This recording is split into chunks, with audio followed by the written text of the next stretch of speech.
In a broken world, there are going to be times when we're just facing really, really hard times. How do we, in those times, hang on to the fact that he is good?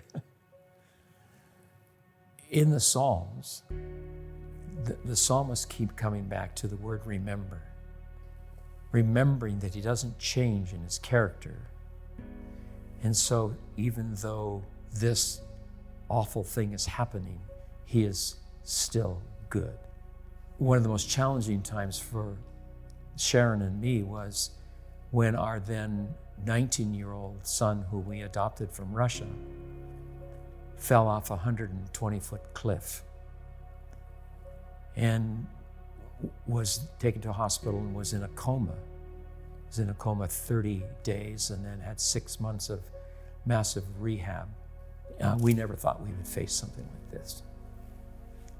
I go to the hospital and he's hooked up to all these machines and he's in a coma. That was 3 days before Christmas.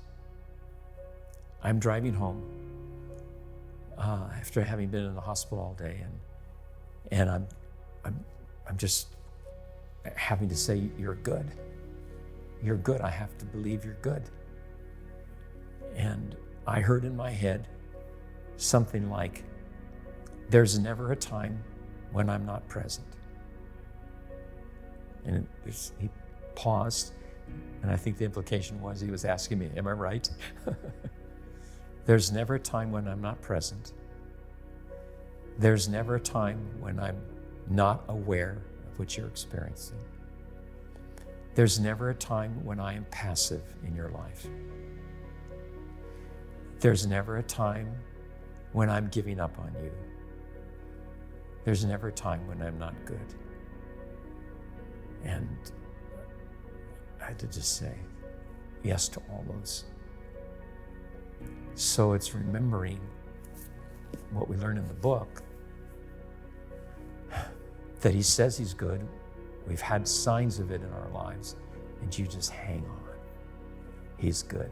The gospel says that the living God loves a broken world, is present to the broken world, is working in a broken world, is moving towards a new heaven and a new earth where people don't fall and don't die, and we don't cry.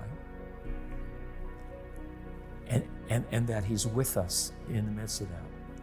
If it's not true, I'm not hanging out here anymore. But it is, and he's proved it over and over and over again. So we're going to keep going.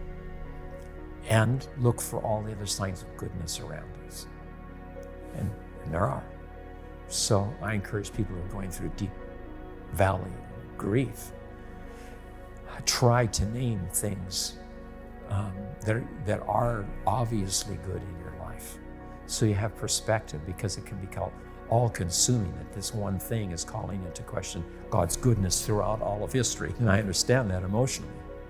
But naming the other signs of his care and faithfulness there. Years before that, the Lord had led me to a discipline of every day naming 20 things I was grateful for. That was in 1981 when I experienced a year of intense depression in ministry.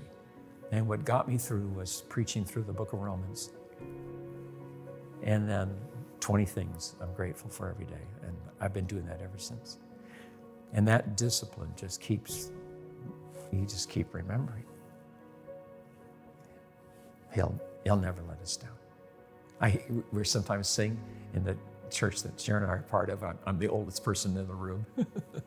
And there's that one song, all my days you've been faithful, all my days you've never let me down. And these are 20-somethings singing those songs.